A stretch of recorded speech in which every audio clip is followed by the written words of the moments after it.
नमस्कार दोस्तों, आपके चैनल ज्ञान लक्ष्मी में आपका स्वागत है।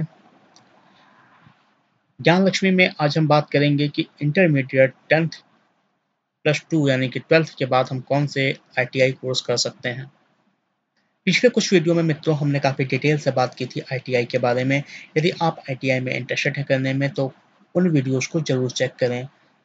उनकी लिंक भी हम इस वीडियो में मेंशन कर दे रहे हैं। जिस वीडियो में हमने काफ़ी डिटेल से बात की थी कि आईटीआई क्या होता है, आईटीआई करने के बाद हमारे जॉब कैसे लगते हैं, आईटीआई करने के बाद क्या प्रॉस्पेक्ट्स होते हैं, इन सारे विषयों पे जिस वीडियो पे हमने बात की थी पिछले, उसका लिंक हम इस वीडियो के डिस्क्रिप्शन में डाल दे रहे हैं। उसे ज़रूर चेक करें यदि आप आईटीआई करने में इंटरेस्टेड हैं। उसमें भी मेंशन है कि एडमिशन कैसे होता है, क्या एज होनी चाहिए आपकी, ये सारा डिटेल जो कि आप आईटीआई के बारे में जानना चाहते हैं, वह आपको हमारे वीडियो में मिल जाएगा। मित्रों, इस वीडियो में हम बात करेंगे कि यदि आपने 12th पास कर लिया है तो आपके पास कौन-कौन से ऑप्शन हैं आईटीआई में। इस डिस्कशन को आरंभ करने से पहले आपसे निवेदन करना चाहूँगा कि यदि अभी तक आपने अपने चैनल ज्ञान लक्ष्मी को सब्सक्राइब नहीं किया था, तो कृपया सब्सक्राइब अवश्य करें। जहाँ तक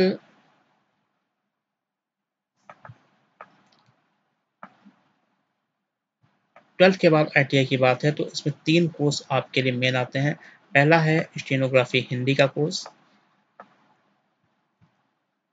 स्टेनोग्राफी हिंदी का कोर्स करने के बाद आपके गवर्नमेंट जॉब लगने के बहुत ज़्यादा चांसेस होते हैं, क्योंकि समान रूप से स्टेनोग्राफी का बहुत ज़्यादा प्रयोग प्राइवेट सेक्टर में नहीं होता है। स्टेनोग्राफी हिंदी का जो कोर्स होता है ये 1 साल का कोर्स होता है। इसके बाद आप अप्रेंटिस कर सकते हैं और आपको उसमें यदि परफॉर्मेंस वगैरह अच्छी रहती है तो आपको स्टेनोग्राफी हिंदी करने के बाद जॉब मिलने की संभावना उस कंपनी में ज़्यादा रहती है। स्टेनोग्राफी हिंदी करने के बाद प्राइवेट सेक्टर में जॉब की संभावना कुछ कम ही रहती हैं।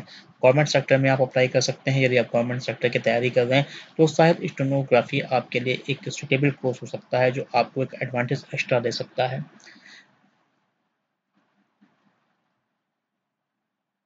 उसके बाद एक दूसरा कोर्स है वो है स्टेनोग्राफी इंग्लिश का।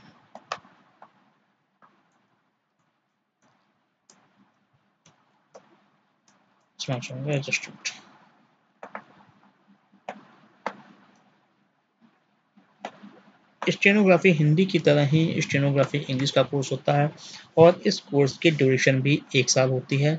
इसको करने के लिए भी आपको कम से कम इंटर पास होना चाहिए। यदि आपने इंटरमीडिएट पास नहीं कर रखा है तो आप स्टेनोग्राफी इंग्लिश का कोर्स नहीं कर पाएंगे।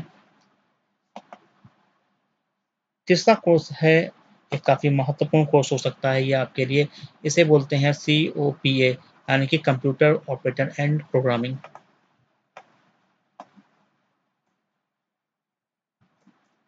ये एक अच्छा कोर्स साबित हो सकता है, खास करके यदि आप आईटी सेक्टर में फ्यूचर बनाना चाहते हैं या गवर्नमेंट जॉब अप्लाई कर रहे हैं कंप्यूटर सेक्टर के लिए, तो ये आपको थोड़ा सा एडवांटेज ज़्यादा दे सकता है, क्योंकि आईटीआई जो यदि आप गवर्नमेंट की आईटीआई से करेंगे कंप्यूटर का कोर्स तो उसकी वैल्यू प्राइवेट सेक्टर की से थोड़ी सी ज़्यादा होगी। और सबसे बड़ा फ़ायदा ये होता है कि इसमें अप्रेंटिसशिप के बहुत ज़्यादा चांसेस होते हैं। और लेकिन इस कोर्स को अप्लाई भी बहुत लोग करते हैं तो इसमें कंपटीशन थोड़ी सी ज़्यादा होती है एग्ज़ाम वगैरह में।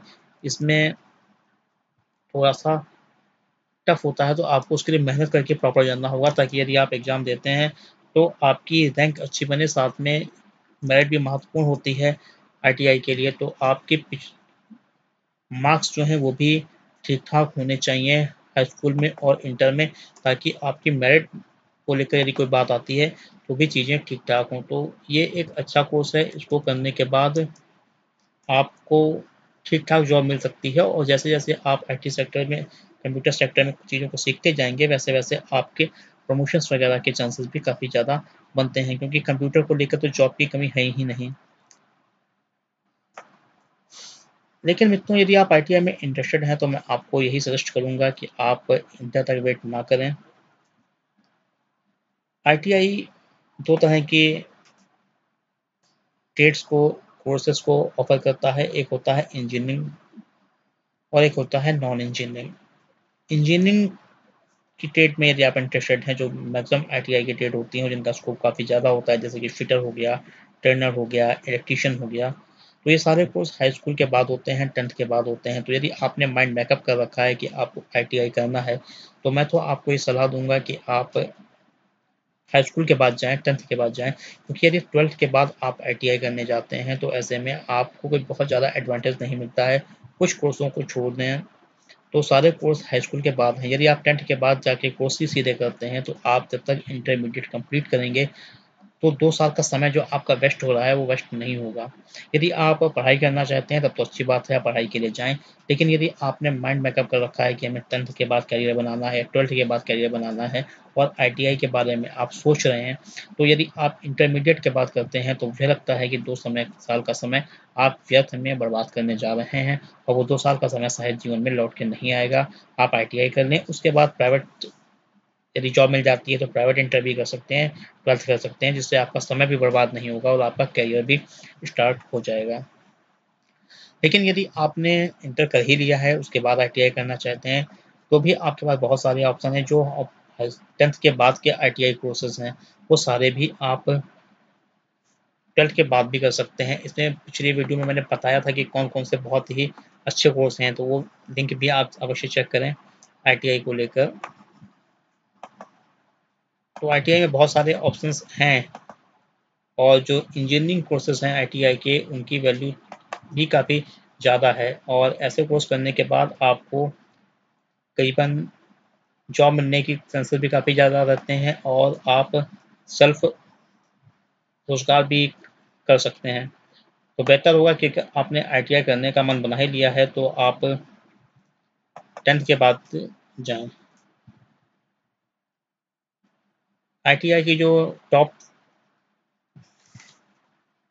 कोर्सेस हैं, जिनके बारे में हमने लास्ट टाइम डिस्कस किया था, उनके नाम मैं आपको फिर बता देता हूँ। यदि आप 10th के बाद भी उन कोर्सेस को करना चाहते हैं, तो उसके लिए भी आप बहुत आसानी से जा सकते हैं और आप अच्छे से सेल्फ रोजगार भी स्टार्ट कर सकते हैं और अपना जॉब के लिए भी अप्लाई कर सकते हैं। सबसे पहले इलेक्ट्रीशियन का कोर्स मैंने बताया था, जो कि काफ़ी वैल्यूबल होता है। यदि आपकी इलेक्ट्रिक में काम करने की इच्छा है, तो इलेक्ट्रॉनिक और इलेक्ट्रीशियन ये दो काफ़ी अच्छे कोर्स हैं। इलेक्ट्रॉनिक और इलेक्ट्रिक में क्या अंतर होता है? इलेक्ट्रॉनिक चीज़ में वो चीज़ें आती हैं जैसे कि टीवी हो गया, एलईडी हो गई। इलेक्ट्रिकल में जैसे कि कूलर हो गया। इलेक्ट्रिकल और इलेक्ट्रॉनिक की काफ़ी ज़्यादा डिमांड गवर्नमेंट सेक्टर्स के जॉब में रहती है, खास करके विद्युत विभाग ऐसी जगह काफ़ी ज़्यादा रहती है। रेल में काफ़ी डिमांड रहती है। उसका फिटर अच्छा कोर्स है आपके लिए। टर्नर आपके लिए अच्छा कोर्स है यदि आप इंजीनियरिंग कोर्स करना चाहते हैं। मशीनिस्ट अच्छा कोर्स है यदि आपकी क्वालिफिकेशन बहुत ज़्यादा नहीं है, आप केवल 8वां ही पढ़े हैं, तो भी आपके पास आईटीआई में कुछ ऑप्शन है। आईटीआई बहुत सारे ऑप्शन देता है। आईटीआई में एडमिशन का जो प्रोसेस होता है, ये भी बहुत सिंपल प्रोसेस होता है मित्रों। इसमें आपको एक एग्ज़ाम फेस करना होता है। वो एग्ज़ाम एक नॉर्मल एग्ज़ाम होता है, वो बहुत टफ एग्ज़ाम नहीं होता है। यदि आपकी जीके सही है, मैथ सही है, सामान्य नॉलेज आपको ठीक-ठाक है, आप आसानी से आईटीआई के एग्ज़ाम को बीट कर सकते हैं और जब आप आईटीआई का फॉर्म भरते हैं, तो आपको कुछ ऑप्शन दिए जाते हैं ट्रेड सेलेक्ट करने के लिए। आप 1, 2, 3 करके ट्रेड सेलेक्ट करते हैं और यदि आपका नाम आता है, तो उसमें किसी भी ट्रेड में आ सकता है जो आपने सेलेक्ट की हुई है। तो बेहतर होगा कि आईटीआई आप 10th के बाद करें। 12th के बाद 3-4 ऑप्शन हैं जो मैंने अभी आपको बताए थे। स्टेनोग्राफी हिंदी, स्टेनोग्राफी इंग्लिश और COPA यानी computer operator and programming assistant.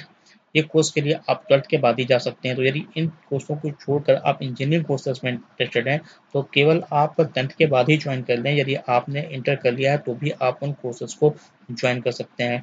बाकी 2 वीडियो जो काफ़ी ज़्यादा जानकारी देने वाले थे, उनकी लिंक भी मैं इस वीडियो के डिस्क्रिप्शन में लिख दे रहा हूँ। उनको आप ज़रूर चेक करें। यदि आप आईटीआई करना चाहते हैं, तो शायद आपको अच्छी नॉलेज मिलेगी और आपके सिटी में आईटीआई होगा, उसमें जाकर आप कंफर्म कर सकते हैं सारे डिटेल्स के बारे में। तो मुझे उम्मीद है ये वीडियो आपको पसंद आया होगा। आप हमारे चैनल को सब्सक्राइब करें, इस वीडियो को लाइक करें, शेयर करें ताकि अधिक से अधिक लोगों तक हमारा वीडियो पहुंच सके। धन्यवाद।